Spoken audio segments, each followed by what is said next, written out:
Sobreviviente de Ayotzinapa. Manuel, gracias como siempre por estar con nosotros. Bienvenido. Muchísimas gracias por el espacio, Yoeli. Cuéntanos, ¿cuál es tu percepción de los hechos registrados esta mañana? Pues mira, yo desde el principio que vi esto en la mañana me manifesté, ¿no? Entiendo que no se debe llegar a este tipo de manifestaciones o de acción directa, que se debe priorizar el diálogo y que afortunadamente ya los padres anunciaron horas más tarde que fue recibido un oficio y que se van a reunir con el presidente más tarde, pero pues sí es de alto impacto esta actividad. No todos la compartimos porque puede poner en una situación difícil al movimiento mismo, ¿no? Que de por sí ya lleva casi 10 años y ha sido cuestionado también. Por el otro lado, pues obviamente los reclamos son legítimos. Hay una negativa, sí, del ejército a entregar unos 800 folios que creemos o se cree que ahí podría haber información vital. Entonces, pues falta mucho también en la investigación. ¿Están siendo manipulados, como dice el presidente? No, como dice el presidente, no. No, yo no lo veo de esa manera. Está más bien motivado su actuar por la ideología misma que traen de marxistas, leninistas. Ellos pues dicen que no hay ningún cambio entre los gobiernos anteriores y el actual, que sigue siendo el mismo sistema de opresión, ideológicamente hablando. Entonces, pues ellos no notan diferencia alguna y no quieren aceptar algún tipo de avance ni nada.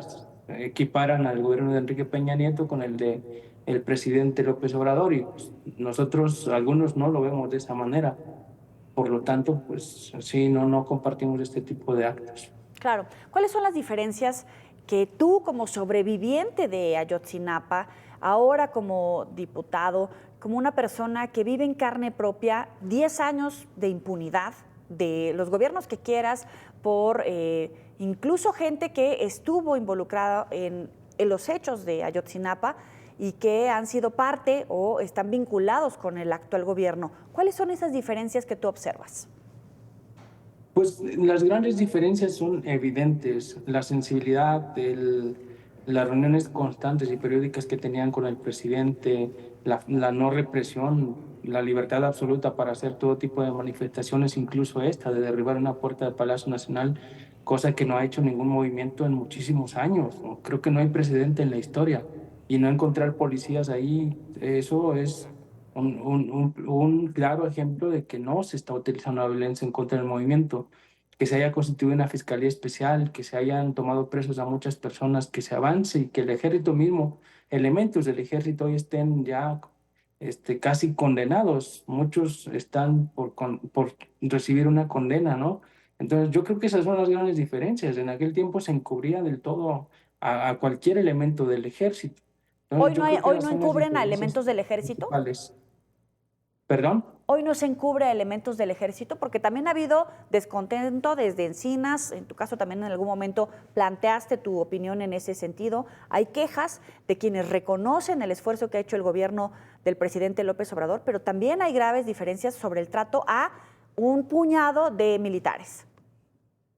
Sí, yo entiendo que hay resistencia al interior del ejército mexicano y que hay por ahí fuerzas que siguen encubriendo a elementos del ejército señalados en la desaparición de nuestros compañeros.